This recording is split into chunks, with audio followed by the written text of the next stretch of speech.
Miércoles 22 de septiembre de 2021, soy Paloma Barreto, sean bienvenidos a JN Noticias. Comenzamos de inmediato con nuestros titulares.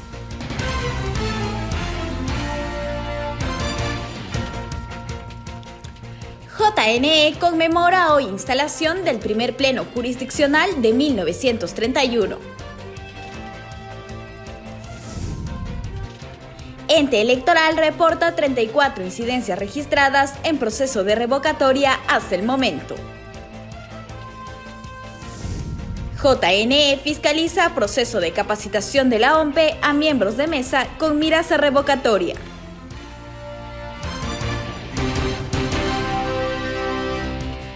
Amigos, y un día como hoy, el Jurado Nacional de Elecciones realizó en 1931 su primer pleno jurisdiccional. Desde esa fecha ha impartido justicia electoral y fortalecido a la democracia con su labor. Por eso les compartimos un video que nos recuerda este hito histórico y el compromiso de nuestra institución hacia el país.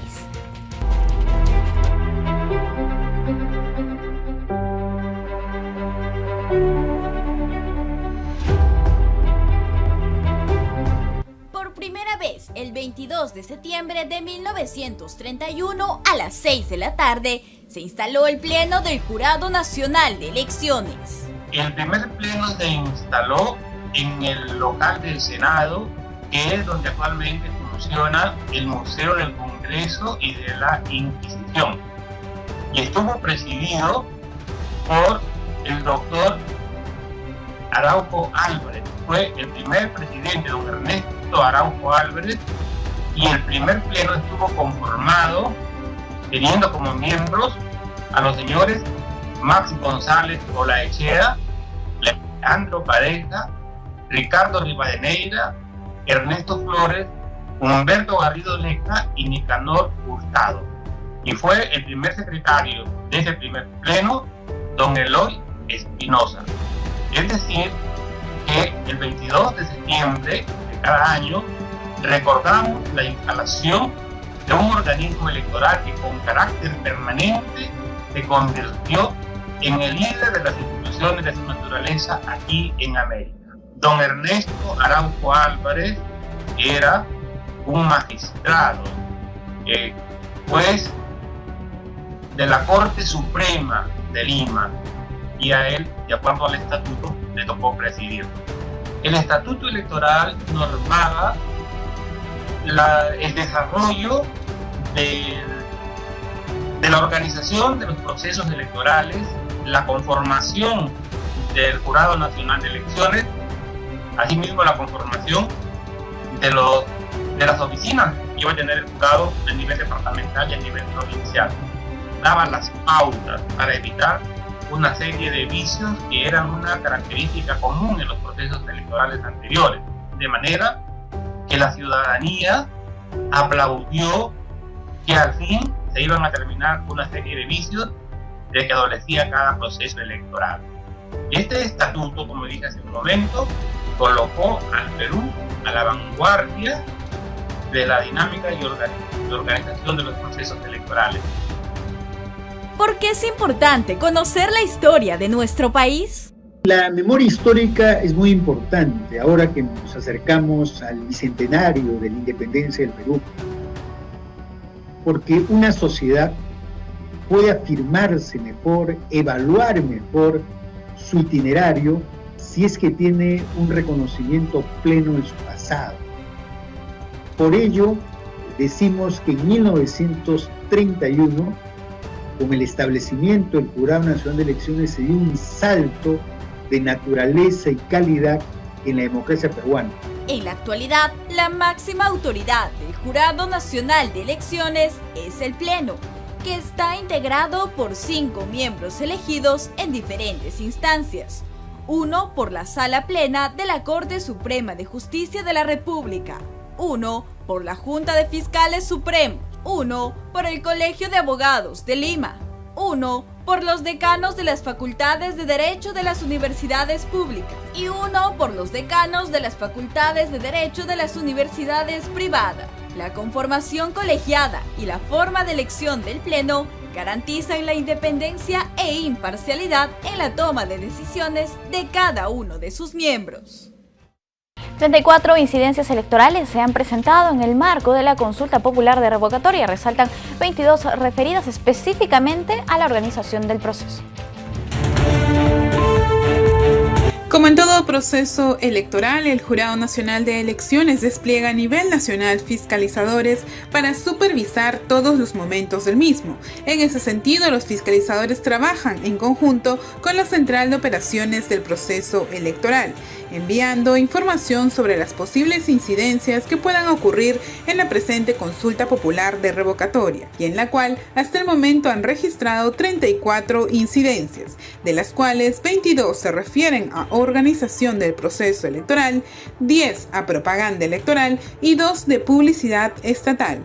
Lo más resaltante en este caso es sobre la organización del proceso electoral. Sobre ello, Tatiana Segarra, analista de COPE, nos explica los detalles. En cuanto a organización del proceso electoral, hemos detectado respecto de 2 procedimientos. Uno que es la difusión del proceso electoral con 2 incidencias, y otro que es sobre la publicación de la nómina de miembros de mesa con 20 incidencias. Los fiscalizadores de la Dirección Nacional de Fiscalización y Procesos Electorales que están en campo, en cada uno de los 13 distritos, han detectado incidencias respecto de aquellos personas que han sido sorteados como miembros de mesa, pero que presentaban algún tipo de impedimento para ejercer dicho cargo, conforme lo detalla el artículo 57 de la Ley Orgánica de Elecciones, ¿no? Es por eso que ellos han detectado este tipo de incidencias sobre la publicación de la nómina de miembros de mesa. Ahora, en cuanto a la difusión del proceso electoral, se había detectado incidencias en cuanto a observaciones al material que iba a ser difundido a los electores en algunos distritos. Como lo mencionamos, de las 10 incidencias reportadas por publicidad estatal, resalta según presunto autor en mayor cantidad, con 7 registros la municipalidad distrital y con 3 un organismo público. Entre las incidencias más resaltantes está la publicidad estatal no reportada o que contiene el nombre, imagen o voz de algún funcionario o servidor público. Finalmente, sobre propaganda electoral se encontró en postes de alumbrado público en el distrito de Pilpinto, Cusco. Asimismo, en Sama, Tacna, se reportó la alteración de la propaganda electoral que sí está permitida, entre otros. La COPE del JN y la Dirección de Fiscalización continuarán actualizando los reportes sobre la consulta popular de revocatoria y detectando cualquier incumplimiento de las disposiciones normativas sobre el proceso electoral en curso. La Central de Operaciones del Proceso Electoral también identificó 16 incidencias electorales en el distrito de Chipao, Ayacucho, en el marco de las complementarias. La Central de Operaciones del Proceso Electoral recibe la información de la fiscalización que se realiza en el distrito ayacuchano de Chipao, ello gracias al Sistema de Información de Procesos Electorales SIPE. Por ello, registraron hasta el momento 16 incidencias electorales. Del total, la publicidad estatal son las más frecuentes, con 12 casos, seguidas de las incidencias sobre organización del proceso electoral, con 4 casos. Es necesario resaltar que ello se registró a lo largo del proceso de elecciones complementarias, es decir, desde el día que se convocaron los comicios, como lo señala Tatiana Segarra, analista de procesos electorales. Desde la convocatoria de las elecciones municipales complementarias en el año 2019, que fue dado por el Decreto Supremo 171-2019-PCM, y que, como ya sabemos, fue suspendida esas elecciones en virtud de la declaratoria del estado de emergencia mediante el Decreto Supremo 044, ¿no? _2020-PCM, que fue publicado en marzo del 2020, ¿no? Entonces, el sistema ha compilado todas esas incidencias y hasta el momento tenemos 16 incidencias, de las cuales podemos ver que, por ejemplo, en cuanto a las incidencias de la organización del proceso electoral, se ha detectado respecto de la publicación de la nómina de miembros de mesa 4 incidencias. Aquí vemos la fecha de las incidencias, en donde podemos observar que en este año ha sido detectada una incidencia de las 4. Sobre la publicidad estatal se identificó que los posibles autores serían 11 de la municipalidad distrital y 1 de un organismo público de Ayacucho. y en la cual las incidencias específicamente se tratarían en que contienen el nombre, imagen o voz de algún funcionario o servidor público, entre otros. En ese sentido, el Jurado Nacional de Elecciones está vigilante a través de los fiscalizadores desplegados en el distrito ayacuchano para que esta tercera vez que acuden a las urnas se consiga la elección de sus autoridades. Bien, y la OMPE viene aplicando diversas estrategias de capacitación a miembros de mesa y electores de Guayucachi y Cotabambas, quienes acudirán a las urnas por la revocatoria este 10 de octubre. Así lo constató el personal de fiscalización del JNE. En el marco de la consulta popular de revocatoria, los fiscalizadores del JNE se desplazaron hacia los distritos de Guayucachi, Junín y Cotabambas en Apurímac a fin de supervisar la capacitación dirigida a los actores electorales de este proceso. En Cotabambas, la OMPE viene empleando diversos recursos como cartillas, manuales, afiches, dípticos y láminas de capacitación a electores. De las 8 hasta las 11 de la mañana, los que terminen el último dígito de su DNI del 1, 2, 3, 4, 5. Y otro tenemos a partir de las 11 hasta las 2, que terminen el último dígito, que es del 6, 7, 8, 9 y el 0. Asimismo, el personal fiscalizador del JNE constató que las capacitaciones a miembros de mesa se brindaron en lenguas originarias. Este fue el caso de una ciudadana en Guayucachi.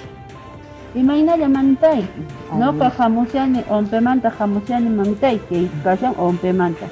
Que hay chonca octubre apacunca revocatoria, consulta popular de revocatoria. Jamón que mamitay, sí, local de votación. Cabe señalar que tanto Guayucachi como Cotabambas son los distritos con mayor cantidad de electores para la revocatoria. En ese sentido, en Guayucachi deberán acudir a las ánforas 7.883 ciudadanos, mientras que en Cotabambas están habilitados para sufragar 3.312 personas. En el marco de la consulta popular de revocatoria de este próximo 10 de octubre, el personal de la OMPE capacitó a electores de los distritos de Chavín en Ica y Tauripampa en Lima. La capacitación se desarrolló en parques principales y colegios. A la fecha, el organismo electoral prosigue con su intenso trabajo de información y capacitación a los electores, tanto de manera presencial como de manera virtual y a través de su sitio web OMPE Educa. ¿Cuáles son los retos que afrontan los partidos políticos para crear una democracia representativa? En la siguiente nota, junto al jefe de IDEA Internacional, se analizan estrategias para despertar la confianza ciudadana. Los ciudadanos y ciudadanas peruanos no confiamos en los partidos.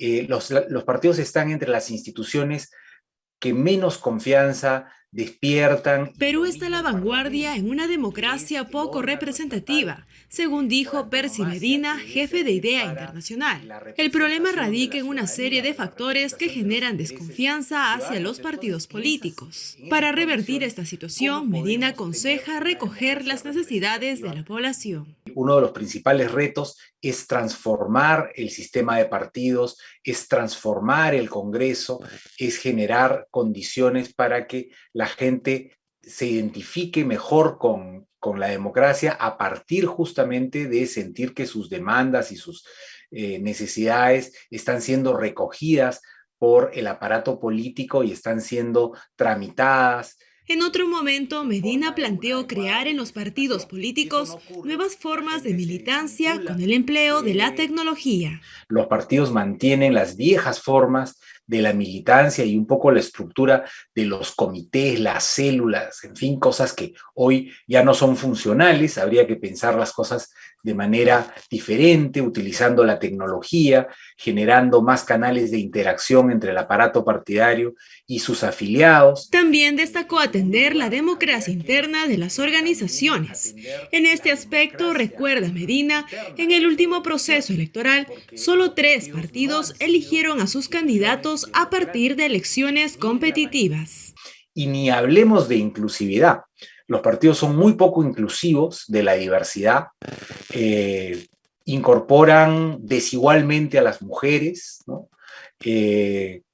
sin duda no hay ni mínimas condiciones de participación de mujeres al interior de los partidos en condiciones de equidad, menos aún de personas indígenas, de personas que expresan otras diversidades, como las personas LGBTIQ, como las personas afrodescendientes. Por último, el jefe de IDEA Internacional insta a los partidos políticos a no perder una ideología propia que les permita cohesionar internamente. De igual forma, los llama a transparentar sus finanzas, decisiones e intereses, aspectos que repercutirán en la obtención de la confianza ciudadana.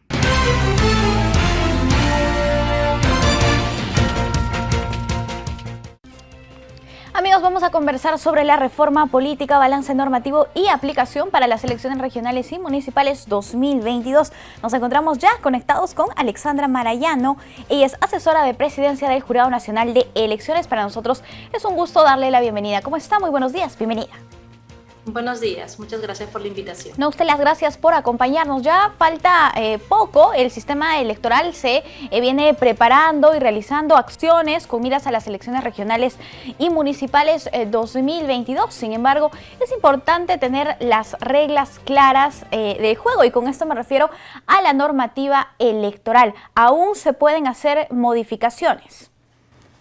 Bueno, sí, precisamente como tú bien lo mencionas, si bien es cierto el proceso electoral de elecciones regionales y municipales se lleva a cabo el próximo año, el 3 de octubre, hay actos que los organismos electorales y en especial el jurado tiene que realizar, ¿no? Por ejemplo, la expedición de reglamentos y de leyes. Hay que recordar que el artículo 4 de la Ley Orgánica de Elecciones establece un plazo, tanto para la emisión de leyes como para la emisión de reglamentos, ¿no? En el caso de las leyes, el plazo vence el 3 de octubre, ¿no? 2 de octubre, porque dice un año antes del proceso electoral, ¿no? Quiere decir, aquí estamos a puertas, ¿no? Y para el tema de los reglamentos hay un plazo diferenciado, porque precisamente nos permite a nosotros como órgano electoral emitir los reglamentos en base a las leyes que ya se encuentran vigentes en nuestro sistema electoral, ¿no? Es importante, como tú mencionabas, tener las reglas claras para el desarrollo de los procesos electorales, ¿no? Para dar cumplimiento así a lo que denominamos el principio de seguridad jurídica. Precisamente hay que explicar un poco lo que significa la intangibilidad electoral y por qué en nuestro país, como en otros países, se tiene que aplicar. Sí, básicamente como lo mencioné, la intangibilidad significa la no modificación de las normas electorales, ¿no? Previstas en la Ley Orgánica de Elecciones, en este caso hablando netamente del Perú.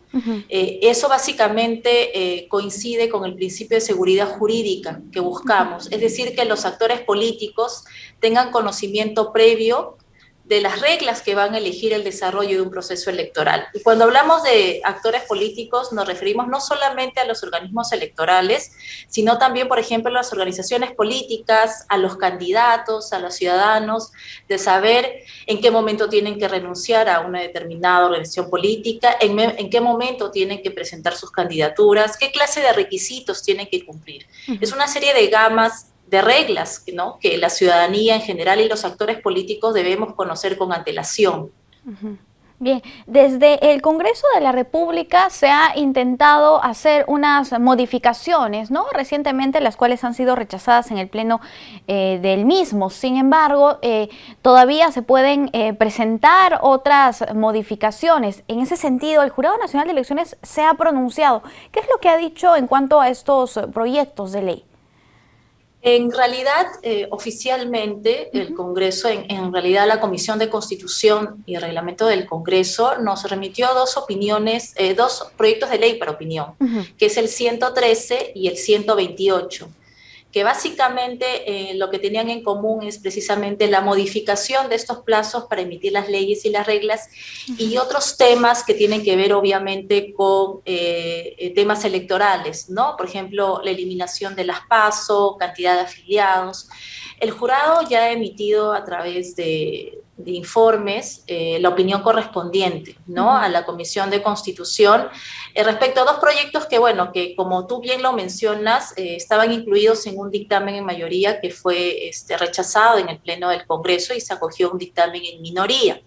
¿no? En realidad nuestra opinión respecto ya de manera general a todos los proyectos de ley, primero es el respeto por la seguridad jurídica. Perfecto. Repito y reincido en este tema porque es importante que los actores políticos tengan conocimiento previo de cuáles son las reglas que van a regir un proceso electoral, porque eso también nos permite a los organismos electorales hacer un cronograma electoral con los principales hitos, ¿no?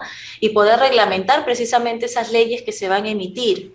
El caso de que no nos quede un tiempo adecuado y se emitan leyes, una de las funciones principales del jurado se vería afectada, como es la emisión de reglamentos. En cuanto a las PASO, hay que dejar muy en claro que el Jurado Nacional de Elecciones siempre ha estado de acuerdo con todas aquellas disposiciones que fortalezcan y garanticen la democracia interna. Lo que siempre ha buscado el jurado a través de las reformas electorales que propició desde el 2011 es fortalecer a las organizaciones políticas. Y por eso siempre ha sido el compromiso del jurado de ratificar la democracia interna partidaria y garantizar todos los mecanismos que existan para ello, ¿no? Por eso es que nuestra omisión más o menos de manera general es esa, ¿no? Nosotros estamos seguros en que la intangibilidad es un tema primordial que nos permite realizar acciones concretas en el marco de un proceso electoral. ¿Cuándo debería emitirse el cronograma electoral para las elecciones subnacionales del próximo año? Yo creo que teniendo en cuenta el tema es que tenemos que, como bien tú también mencionas, es el tema de que todavía podrían haber cambios, ¿no? Y para elaborar un cronograma electoral nosotros tenemos que tener en cuenta muchos hitos que son importantes y para ello tenemos que tener las reglas claras y cuáles son las leyes que van a regir, ¿no? De repente se quieren incorporar plazos. Entonces, también es un tema que afecta, como tú lo puedes ver, en la organización propia de un proceso electoral, empezando por un cronograma electoral. Perfecto. Ahora, si hablamos de las elecciones primarias, ¿cuáles son las ventajas que estas generan? Como mencionabas hace un momento, ¿no? ¿Cómo fortalecen a las organizaciones políticas? ¿Cómo ayudan a mejorar la calidad de la democracia? No. Hay que recordar que las elecciones primarias fue parte de la reforma electoral que se introdujo en nuestro país y que, bueno, por el tema del COVID fue suspendido en las elecciones generales del 2021, que solamente tuvimos elecciones internas, ¿no? Recordaremos todos cuál fue el escenario que se presentó en este momento. Entonces, en las elecciones regionales y municipales sería el escenario para poder aplicar estas elecciones primarias en las que todos los ciudadanos tendríamos que ir a votar, ¿no? Expresar nuestro voto por un candidato perteneciente a alguna organización política, ¿no? Y de esta manera, se garantiza la democracia interna, es decir, que existe una verdadera democracia interna al interior de estas organizaciones políticas, ¿no?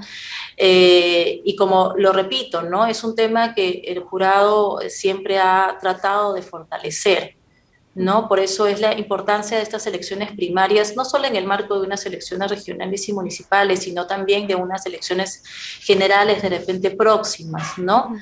Pero como mencioné, no se pudo dar en el 2021 por el contexto en el que nos encontrábamos y que es importante también que merezca una evaluación, ¿no? En esta coyuntura que nos encontramos por el COVID-19, ¿no? Claro. Pero ratificamos nuestro compromiso siempre del fortalecimiento, no solamente de la democracia interna, sino también con esto fortalecemos a los partidos políticos, ¿no? Claro, por supuesto. Pero si revisamos el tema de los contagios en el marco de los procesos electorales, no es que se haya generado un incremento, ¿no? Experiencias en otros países del mundo, incluso la nuestra en las elecciones generales 2021, y hace poquito han celebrado las PASO también en Argentina. Entonces, eso es importante mencionar, que de repente no llegaría a ser un argumento para invalidar o para frenar una vez más este tipo de elecciones que traería muchos beneficios y ventajas a nuestra política peruana. Por otro lado, ¿cuáles son los aspectos o cuáles son las leyes en las que debería centrarse ahora el legislativo para que se pueda tomar en cuenta en las próximas elecciones? Bueno, hay muchos temas que quedaron en suspenso por el tema del COVID-19, ¿no? Recordemos que se emitió disposiciones, se suspendieron varias de las modificaciones realizadas, como repito, como parte de la reforma electoral, precisamente por esta coyuntura de la COVID-19. Entonces, encontramos en una situación diferente, como tú bien lo mencionabas, donde se han realizado incluso en otros países las PASO, como en Argentina. Entonces, claro, nosotros podríamos decir que no hay inconveniente alguno, ¿no?, para realizarlas, pero siempre es importante contar con la opinión de los expertos en esta materia, que nos brinden luces de cómo se podrían aplicar y si existen las condiciones para ello, ¿no? Nosotros, desde nuestro punto de vista, desde del Jurado Nacional de Elecciones, ratificamos, y lo reiteraré siempre, que es el fortalecimiento de la democracia interna y de la democracia partidaria, ¿no? Pero también hay otros temas que, en este caso, el Congreso tiene que evaluar, ¿no? Obviamente que es parte del MINSA, ¿no? Tener en cuenta cuál es la coyuntura ya al próximo año en las elecciones regionales, ¿no? Y acordémonos que en el caso de realizarse unos pasos serían el próximo año, ¿no? De repente mayo, de repente antes, eso va a depender también del panorama legislativo que tengamos, ¿no? Perfecto. Listo. Muchísimas gracias por acompañarnos en JN Noticias. Ha sido un gusto conversar con usted y que nos explique también cuál es la posición, la postura del Jurado Nacional de Elecciones en cuanto a estas reformas que todavía se pueden realizar para las elecciones regionales y municipales 2022. Muchas gracias. Listo, amigos, tenemos que hacer una brevísima pausa en JN Noticias y volvemos con más.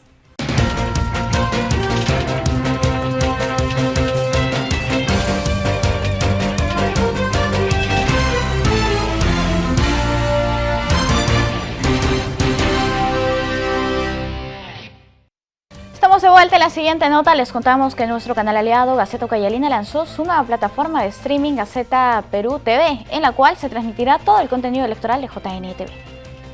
El grupo Gaceta Ucayalina, canal aliado de JNTV, con alcance en toda la Amazonía peruana, ha lanzado su más reciente plataforma de TV online, Gaceta Perú TV.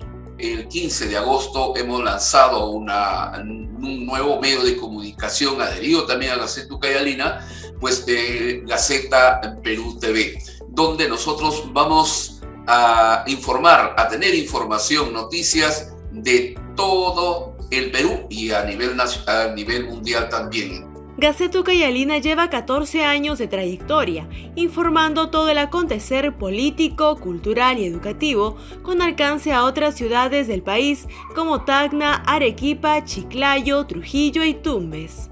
Además, el portal web de noticias ha concretado alianzas con canales de la capital para una mayor difusión, entre las que se destaca la alianza con JNTV desde 2019. Pero a medida que ha ido avanzando en los años, hemos empezado a tener alianzas como por ejemplo con el JNE, también con Andina, y estamos en tratativas también con TV Perú para poder tener información verídica. JNE ha sido una de nuestras alianzas, la primera que hemos tenido, y hasta ahora lo tenemos con Gaceta Ucayalina, pero ahora con el nuevo medio de comunicación que ya tenemos a nivel macro, también lo vamos a seguir teniendo. Es así que en Gaceta Perú TV, su nueva plataforma de streaming, el contenido electoral del canal JNTV y sus programas JN Noticias, JN Regional y más, seguirán transmitiéndose para toda la ciberaudiencia a nivel nacional e inclusive internacional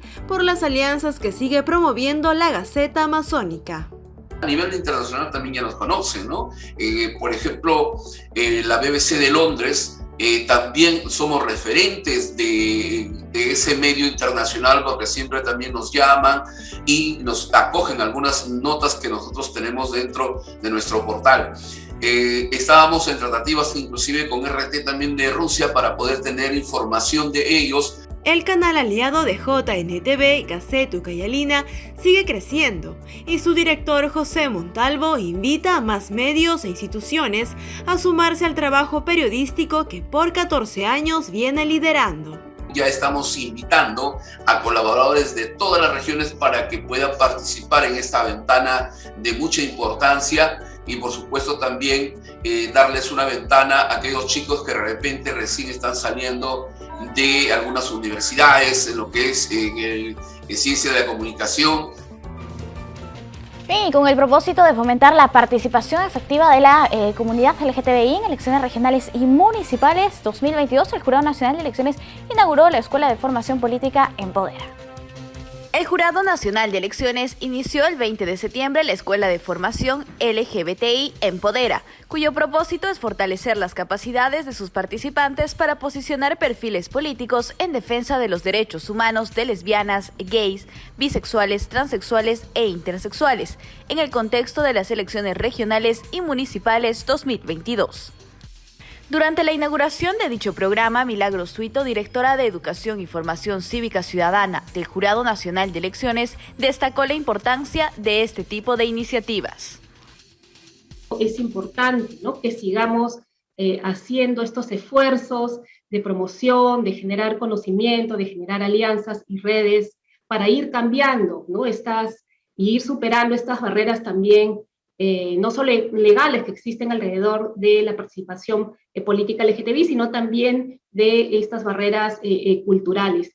Y para cerrar, digamos, no quería dejar de mencionarles que sí han habido algunos esfuerzos, no todo es negativo, en varios países ya de la región y los organismos electorales, especialmente como el caso mexicano, han establecido, por ejemplo, algunas medidas afirmativas en estas últimas elecciones a partir de sentencias producidas por el Tribunal Electoral del Poder Judicial de la Federación, y el INE, en aplicación de ello, ha generado unas medidas afirmativas importantes para la comunidad LGTBI. Ahora hay 3 fórmulas en el registro de candidaturas, lo cual creo que es importante resaltar.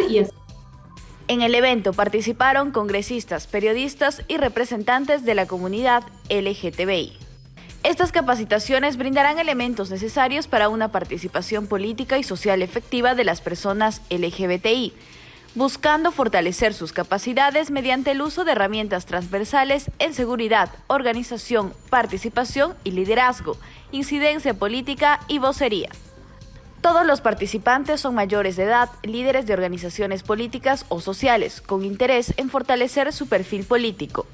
Es importante que haya disposición a postular a las elecciones regionales y municipales 2022 y en otros procesos electorales, y que se reconozcan como personas defensoras de derechos humanos LGBTI, habiendo sido parte de diversos procesos. Empodera aplica una estrategia pedagógica basada en un enfoque de competencias que contiene un componente esencialmente virtual, además de un seguimiento posterior. En cada sesión virtual habrá exposiciones de especialistas y profesionales invitados. La capacitación es impulsada por el JNE a través del Programa para la Igualdad Política de la Dirección Nacional de Educación y Formación Cívica Ciudadana y se desarrollará acorde con los principios constitucionales de igualdad y pluralismo. Por su parte, el RENIEC continúa depurando el padrón para las elecciones regionales y municipales mediante la campaña El Padrón Lo Hacemos Todos. Más de 39.000 ciudadanos actualizaron su DNI y más de 13.000 defunciones ya han sido generadas. La campaña El Padrón Lo Hacemos Todos ha permitido que más de 39.000 ciudadanos cambiaran su DNI amarillo por el DNI azul. RENIEC recordó a la población que el 2 de octubre vence el plazo de actualización de datos porque el padrón electoral se elabora con la información de ese instrumento. Con esa finalidad, el ente registral también empezó a generar actas de defunción de manera automática desde el inicio de la pandemia, mediante certificados de defunción en línea registrados por los centros de salud en el Sistema Informático Nacional de Defunciones. De esta manera, a la fecha, la institución ha logrado generar más de 349.000 actas de defunción. Con ello, estos ciudadanos serán retirados del padrón que será entregado para el desarrollo de las elecciones regionales y municipales 2022. Asimismo, el RENIEC notificó a los consulados para que reporten de manera inmediata los fallecimientos de peruanos ocurridos en el exterior.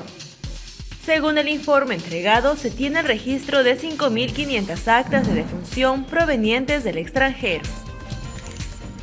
Vanessa Castillo del RENIEC nos tiene ahora la última información del sistema registral a nivel nacional. Veamos.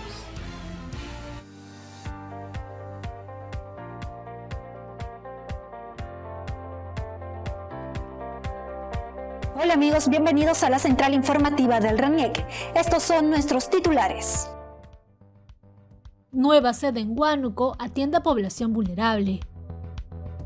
RENIEC inaugura su 6ª agencia del voluntariado de la identificación, ahora en Yoshegua, Ayacucho. RENIEC realiza campaña de documentación en Los Olivos.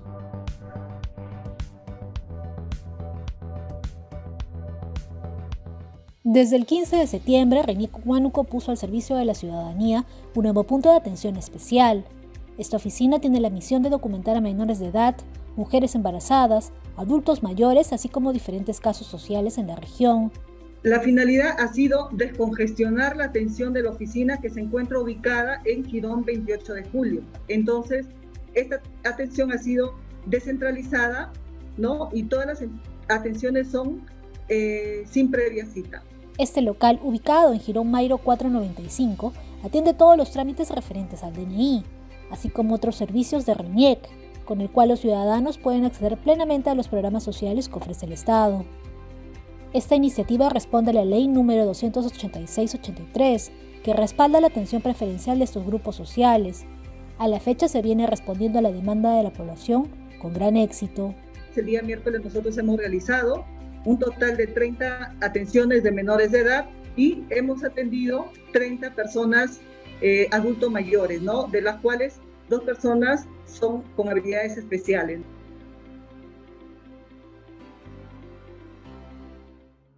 RENIEC inauguró su 6ª agencia de voluntariado de la identificación en el país, esta vez en el distrito de Yoshegua, en Ayacucho. La iniciativa fue implementada con el apoyo del municipio local para acercar los servicios virtuales de la institución a sus pobladores. Esta nueva agencia, que es la segunda en la región, permitirá llegar a más de 11.000 ciudadanos de 10 centros poblados y 42 comunidades, y evitará que ellos se trasladen a otras jurisdicciones para realizar sus trámites.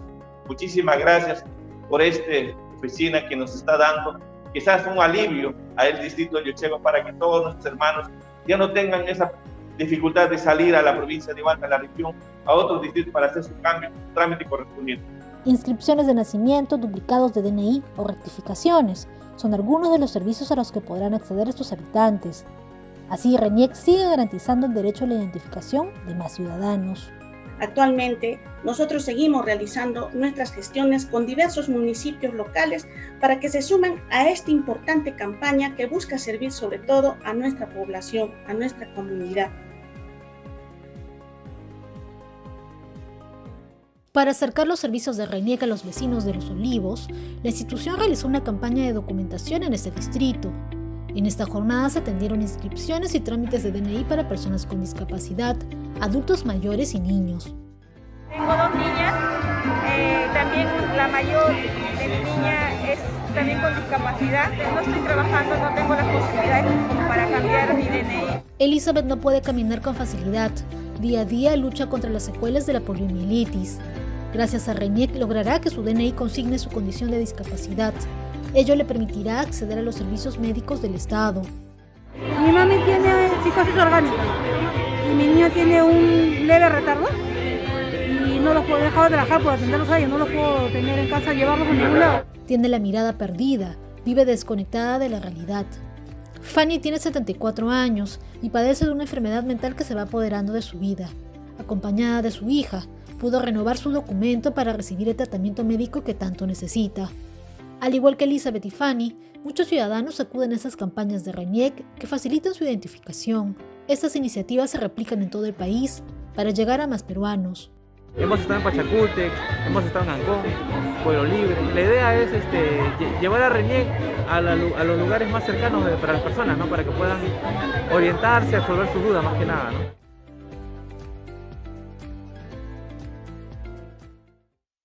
Gracias amigos por acompañarnos en esta edición de la Central Informativa del RENIEC. Recuerde que para mayor información puede ingresar a nuestra página web o visitarnos en las redes sociales. Hasta pronto.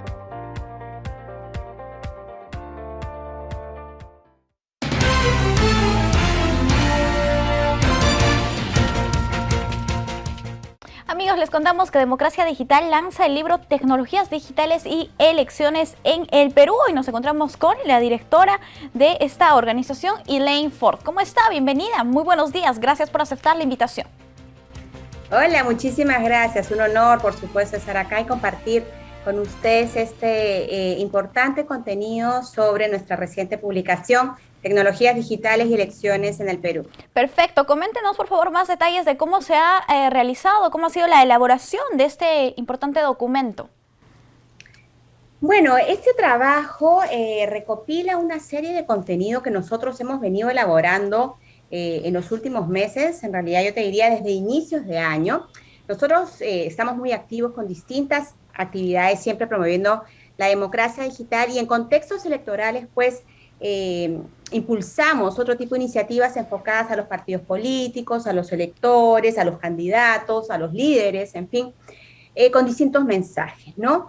Y en esta oportunidad, dada la coyuntura y el uso de las nuevas tecnologías cada vez más inserta en nuestra vida cotidiana, justamente porque la pandemia nos ha forzado a ello también, es que era necesario trabajar todo lo concerniente al uso de las nuevas tecnologías y cómo, por ejemplo, también surgen riesgos y amenazas en este contexto, en este entorno digital, como lo es la desinformación online. Entonces, sobre este tema puntual hemos realizado varios foros, varios espacios de discusión y análisis. Impulsamos desde marzo de este año el ciclo electoral Democracia Digital en conjunto con diversas alianzas y actores. Y todo este contenido que hemos hecho a lo largo de estos meses, con estos foros, con trabajo audiovisual, con redacción de textos, de guías, de pautas, hemos ido consolidándolo y finalmente lo hemos recogido pues en esta publicación que justamente lanzamos la semana pasada con motivo del Día Internacional de la Democracia. Perfecto. ¿Cuál es el impacto de las noticias falsas en los procesos electorales? Porque sabemos que la desinformación está extendida en todo el mundo, ¿no? Y que ya ha llegado también a nuestro país y que lamentablemente hemos visto casos y en este último proceso, en las elecciones generales 2021. No, sin duda el efecto es muy nocivo y por eso es tan importante educar al respecto y aunar esfuerzos desde diversos frentes para contrarrestar este efecto, ¿no? Y sobre todo, pues, en elecciones es de especial preocupación porque logran manipular al elector con propósitos específicos, ¿no? Hemos visto también el tema de la fake news y desinformación durante la pandemia con mucha fuerza y gran preocupación, pero claro, en contextos electorales es distinto y hay que tenerlo en cuenta. ¿Por qué? Porque los efectos son los siguientes, ¿no? Traicionan la verdad, desinforman a la población, manipulan al individuo, que es justamente lo que les estaba comentando, agreden y descalifican al adversario político, incitan al odio, deslegitiman a las autoridades, se cuestionan a las instituciones, como hemos visto también, se genera desconfianza entre la población porque finalmente con esas noticias falsas que circulan uno no sabe a quién creer, se agudiza el miedo, la angustia, ¿no? La incertidumbre en estos contextos electorales. Muchas veces se busca invalidar a los procesos y no reconocer resultados, que también suele suceder.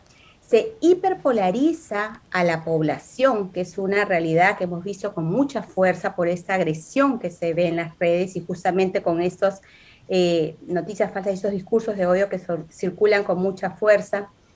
En estos contextos tampoco se llegan a acuerdos y consensos cuando circula mucha información falsa y evidentemente eso también incita a la violencia y al caos. Entonces es preocupante porque esta información falsa, este contenido engañoso que circula, que se viraliza, pues finalmente genera mucha desconfianza entre los individuos, no se sabe, como dije, a quién creer, como que se pierde la brújula. Y eso es un escenario pues que hay que atender y como dije, hay respuestas y hay frentes, ¿no? Desde donde se debe combatir de la mejor manera. Bien, ¿y cómo se puede formar a los ciudadanos, como usted dice, desde las instituciones, diferentes organizaciones, para evitar caer en estas noticias falsas? Sí, por supuesto. Bueno, hemos visto, felizmente en el último tiempo, muchas respuestas que se han dado desde distintos frentes, ¿no? Porque esto no es... No va a tener, la desinformación no va a tener una respuesta inmediata a corto plazo y que automáticamente esto desaparezca. No, esto es una nueva forma de amenaza, de riesgo a nuestras instituciones y a nuestra convivencia democrática que tenemos que ver la forma más adecuada para enfrentarla y que sea pues sostenible también. Entonces, para ello es necesario que las Big Tech interactúen, ¿no? Actúen con respuestas, con acciones destinadas justamente a identificar estas noticias falsas, a poder verificar los hechos y a poder crear ciertas soluciones que impidan, por ejemplo, la publicidad engañosa o ese contenido se viralice. Desde la Big Tech es una rama. Desde la ciudadanía, por supuesto, hay que educarla, hay que crear conciencia, hay que sensibilizar sobre esa necesidad de usar su juicio crítico, su raciocinio para no viralizar el contenido permanentemente. Es algo que se tiene que hacer de distintos frentes. Nosotros en la sociedad civil lo hacemos con mucho ímpetu, hemos realizado muchas acciones, diseñado distintas iniciativas con este fin para educar a la ciudadanía, pero también pues recae del mismo individuo de dar un paso más, de autoprotegerse y siempre usar responsablemente esas tecnologías. Desde el lado del periodismo y los fact-checkers también hay una respuesta muy importante, que por supuesto esto se recoge en el libro, los distintos esfuerzos que se han dado en este contexto electoral para justamente verificar este contenido engañoso que circula, ¿no? Hemos visto desde los distintos gremios de prensa o entidades que protegen la libertad de expresión o los mismos medios de comunicación, cómo se han aliado o han creado distintas formas de verificar los contenidos. Y esto es una tendencia, evidentemente, no solamente acá en el Perú, sino en el mundo, que se empieza a dar con mayor fuerza a raíz de la pandemia. Y por supuesto, también tenemos que ver la respuesta de las entidades de gobierno, ¿no? Ellos también tienen que responder ante esa desinformación, tienen que buscar formas para brindar información objetiva y veraz, para verificar y para responder a ese contenido engañoso que circula. Hemos visto ejemplos, el Jurado Nacional de Elecciones, por ejemplo, creó este comité de fact-checking, lo cual fue una iniciativa muy valiosa y sí hay que destacarla, porque qué mejor que la misma entidad pública, la misma fuente oficial, verifique el contenido y brinde a la población la información veraz. Bien, respecto al uso de las redes sociales en nuestro país, existen redes sociales que son más utilizadas a comparación de otras. En ese caso, en el contexto de los procesos electorales y las campañas políticas, ¿cuáles son las redes más utilizadas en esa línea, no? Sí, por supuesto. Un dato interesante que recoge este libro es que realmente verificamos que hay una población importante que ya accede a Internet, ¿no? Si nosotros estamos diciendo, por ejemplo, que son alrededor o más de 25 millones los electores en el Perú, la población votante, vemos que en el Perú las cuentas digitales, los usuarios digitales que hay en edad de votación es de 25 millones exactamente. Entonces, ahí estamos viendo que hay una importante población digital que ya accede a las distintas plataformas y a las redes sociales vía principalmente sus dispositivos móviles, pero que entonces no podemos subestimar estos espacios en línea, sino por el contrario, hay que utilizarlos de la mejor manera, hay que utilizarlos diseñando una estrategia de comunicación en donde se den a conocer las propuestas, las iniciativas, los mensajes, los políticos y los candidatos. Entre las redes sociales que evidentemente más se utilizan está Facebook, está Twitter, está YouTube, ¿no? Donde se comparten videos, pero estos a su vez tienen comunidades específicas con audiencias más segmentadas que comparten este contenido y lo viralizan, ¿no? Durante la campaña hemos visto, pues, que están presentes en las distintas plataformas, se utilizan desde web, las distintas redes sociales, hemos visto la participación incluso de TikTok, Instagram, ¿no? Como otros canales. Por supuesto, WhatsApp es muy utilizado en términos generales, tanto por los electores como los políticos, para compartir su información, su contenido. Pero lo que quería decirte desde el inicio es que estas plataformas, considerando este importante número de personas que acceden, de peruanos y peruanas que acceden a Internet, ya sea desde sus hogares o ya sea desde sus dispositivos móviles, hay que saber llevarles el contenido de la mejor manera. Y por tanto los políticos tienen que tenerlo en cuenta para poder diseñar estrategias de comunicación orientadas a ellos, claro, y que las distintas herramientas sean bien utilizadas aprovechando sus distintos propósitos, porque sabemos que cada canal o cada herramienta digital busca un objetivo distinto. Twitter no es lo mismo que YouTube, o una comunidad en Facebook no se asemeja pues a una comunidad en un blog, ¿verdad? Claro. Entonces hay que saber y utilizar los beneficios que nos brinda cada uno de ellos. Bien, en todo caso, para conocer más sobre estos detalles, podemos revisar este libro, ¿no? Tecnologías digitales y elecciones en el Perú. ¿Dónde podemos encontrarlo? Sí, por supuesto. El libro es totalmente gratuito. Tenemos por lo pronto solamente la versión online.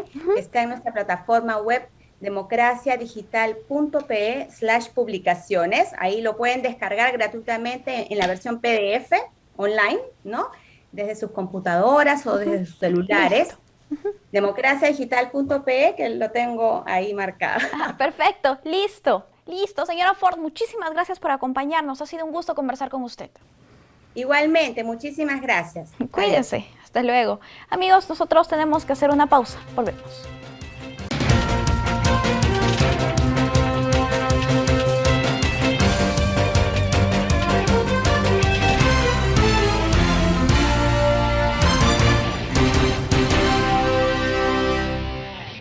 Amigos, estamos de vuelta y la agencia de noticias andina nos ha preparado a continuación las 5 noticias oficiales más importantes del día.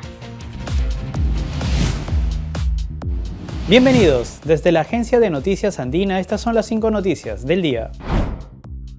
El presidente Pedro Castillo planteó ante la ONU la suscripción de un acuerdo mundial entre los jefes de Estado y los propietarios de las patentes de las vacunas contra el COVID-19 para que la población acceda a las dosis sin discriminación ni privilegios. La cooperación multilateral es aún el gran ausente en la lucha contra el COVID-19, apuntó el mandatario. Durante su último día de actividades oficiales en Estados Unidos, el mandatario se reunió con el titular del Banco Mundial, David Malpass, y con el presidente del Banco Interamericano de Desarrollo, Mauricio Claver Carone. Con Malpass dialogaron sobre la importancia de apoyar a los más vulnerables y lograr un clima empresarial favorable. Con Mauricio Claver Carone se abordaron temas como el de la reactivación económica en las regiones, así como en salud, educación, saneamiento y transportes. Un total de 85.654 colegios públicos a nivel nacional se encuentran habilitados para brindar clases semipresenciales, lo que representa el 76.7% de los servicios educativos registrados en el Perú, informó el ministro de Educación, Juan Cadillo. De ellos, más de 6.200 colegios ya iniciaron las clases semipresenciales. Desde el miércoles 22 al sábado 25 de septiembre, se vacunarán a las personas de 23 años a más en 4 estaciones de la línea 1 del Metro de Lima.